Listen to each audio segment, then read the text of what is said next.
কি গো ইমাম সাহেবেরা, সম্মানী ভাতা কেমন খাইলেন নাকি পানি নাই? কমেন্ট একটু জানা যায়। কথা তো ছিল ঈদের আগেই আপনাদেরকে সম্মানী ভাতাগুলো দিবে, তো কয়জন সম্মানী ভাতা পেয়েছেন?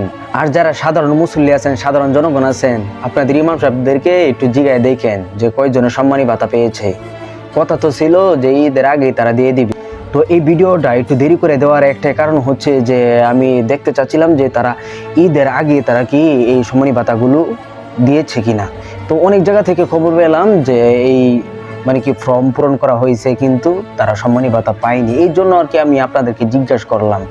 তো তারা যে ঈদের আগেই সম্মানী ভাতা দেওয়ার তারা প্রতিশ্রুতি দিয়েছে, 3.5 লাখ মসজিদের মধ্যে ইমাম মুয়াজ্জিনদেরকে সম্মানী ভাতা দেওয়ার জন্য তারা যে প্রতিশ্রুতি দিয়েছিল সেই প্রতিশ্রুতিটা একটু দেখেন।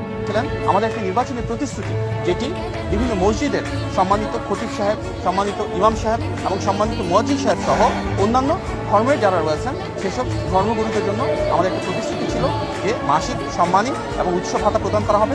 এবং মাননীয় প্রধানমন্ত্রীর নির্দেশে একটি সিদ্ধান্ত গৃহীত হয়েছে যে ইনশাআল্লাহ এই ঈদের আগেই আমরা এটি পর্যায়ক্রমে শুরুর যে প্রস্তুতি সেটি সম্পূর্ণ করে। আপনাদের কাছে আমার অনুরোধ থাকলো এই ভিডিওটি শেয়ার করে প্রতিটি ইমাম সাহেবদের কাছে আপনারা পৌঁছে দিবেন এবং সাধারণ জনগণের কাছে আপনারা পৌঁছে দিবেন। কারণ হচ্ছে যে তারা বারবার তারা প্রতারণা করছে।